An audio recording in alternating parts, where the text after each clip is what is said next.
বলি রে মন আমার মানুষ হইয়া মানুষ ভজ, শুন বলি রে মন আমার এই মানুষের ভিতরে মানুষ করিতেছে বিরাজমান, মানুষের ভিতরে মানুষ করিতেছে বিরাজমান, মানুষ হইয়া মানুষ ভজ, শুন বলি রে মন আমার।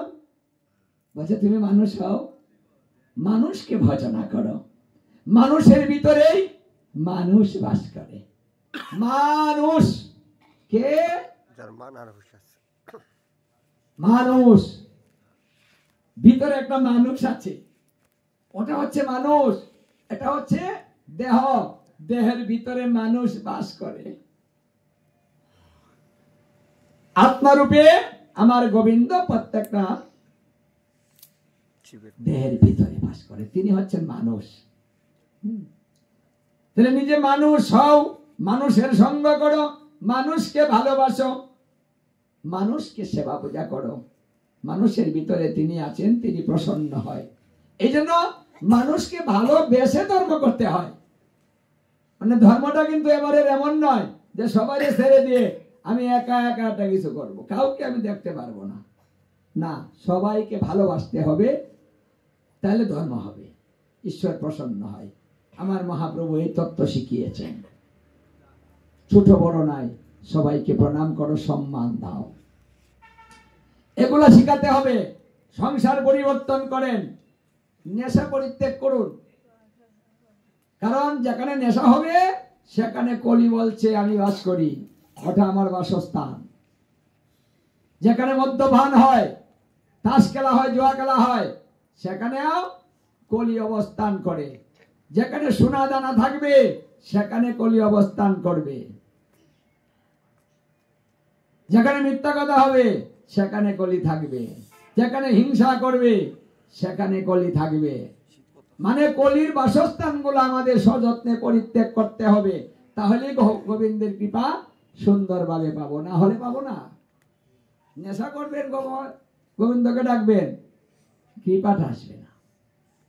যে পাত্রে নেশা রাখা হয় সেই পাত্রটা ফেলে দিতে হয়, মানে এটা এত পবিত্র যে ওই পাত্রটা অযোগ্য হয়ে যায়, ফেলে দিতে হয়। তো ওটা যদি দেহের ভিতরে যায় তাহলে সেই দেহটা এত পবিত্র হয় যে ওই দেহের মধ্যে আর কোনো কিছুই প্রবেশ করে না, মানে গোবিন্দের কৃপা ওখানে যায় না। এই জন্য কলিকে মহারাজ এই জায়গাগুলো দিয়েছিলেন যে হে কলি, তুমি এখানে বাস করবে। ওই খারাপ জায়গাগুলো বেছে বেছে পরীক্ষিত মহারাজ কলিকে দান করেছিলেন যে আমি তোমাকে 5টা বাসস্থান দিব, তুমি 5 জায়গায় অবস্থান করবে, এর বাহিরে তুমি যাবে না। তখন কলি কথা দিয়েছিল, হে মহারাজ আপনি যে 5টা জায়গা দিয়েছেন আমি সেই 5টা জায়গার মধ্যে থাকবো, তার বাহিরে যাব না। কিন্তু আমার একটা কথা আছে, সেই কথাটা হলো যদি আমার এই 5 জায়গার ভিতরে কেউ প্রবেশ করে আমি তাকে ছাড়বো না। কথা কিন্তু ক্লিয়ার, 5 জায়গার বাহিরে কলি যেতে পারবে না, কিন্তু 5-এর ভিতরে কেউ প্রবেশ করিলে কলি তাকে ছাড়বে না। ওটা আমার জায়গা, আমার যা খুশি আমি তাই করব, আমার জায়গা। কি এই ও মায়েরা বাবারা, এটা আমার জায়গা, আমার যেন মন চাই জায়গা, কি বলি না, বলেন না? আমি যা খুশি তাই করব, তোর কি? আমি দিকে দিব, হ্যাঁ আমি গাছ তুললে হলে এটা দিকে দিব, তোর কি? আমার জায়গা, বাপ রে বাপ। হ্যাঁ তাহলে আমার জায়গার কত অধিকার? কলি বলছে হে মহারাজ দান করেছেন 5টা জায়গা, ওঠার অধিকার পূর্ণভাবে আমার। বলছে হ্যাঁ তো তোর, মানে দান করে যে দিয়ে দেয় জায়গাটা, ওটার প্রতি কিন্তু আর নিজের কোনো অধিকার থাকে না। যে জিনিস দান হয়ে যায় ওটা বাড়িতে রাখা যায় না এবং অধিকার নেই। ওগুলা শিখতে হবে। আপনারা দান করে পূজা করান জিনিস, তারপরে কয় আমার এটা দিবেন গো, একটু আমার এটা একটু দেওয়া দেবেন গো। আরে আপনি দান করেছেন, চাচ্ছেন কেন? ওটা নিতে পারেন না আপনি? এগুলো শিখতে হয়। এই যে মহারাজ দান করেছে, কলি তো বুঝে। কলি বলছে, হে মহারাজ, আমাকে যে জায়গাগুলো দিয়েছে ওটা আমার। বলছে, হ্যাঁ তো আপনার অধিকার নেই। বলছে, আমার নেই। যে আমার যা খুশি আমি তাই করবো, তুই তাই করিস। তোর জায়গা দিয়ে যাবে, তুই যা মন চায় তাই করিস, যা। বাহ, সুন্দর পরিষ্কার ক্লিয়ার কথা। আমরা যদি 5-এর মধ্যে না যাই তাহলে কলি আমাদের কিচ্ছু করতে পারবে না। কিন্তু আমরা নেচে যাই। শখ কত, মানে তার মধ্যে কলি, ওইগুলার মধ্যে আমরা নেচে যাই। কলি বলছে, আমার তো দোষ নাই, ওই তো আমার কাছে আসে, আমি তারে ধরি। তারপর কলির দোষ কি গো? কলির দোষ নেই। তাই আসুন আমরা কলির জায়গাগুলো পরিত্যাগ করি আর সদা সর্বদা হরি নাম করি। যারা নিয়ম সেবা করছেন অতি উত্তম। 1 মাস ভজন করিলে গোবিন্দ খুশি করা যায়। যারা জন্ম জন্মান্তরে পাপ করে এসেছে 1 মাসে সমস্ত পাপ বিনষ্ট হয়ে যায়। কলিকালে সহজ ধর্ম দেওয়া হয়েছে। গোবিন্দ চিন্তা করে দেখলেন সারা জীবন যারা মাছ মাংস খাচ্ছে তাদের গতি কিভাবে হবে?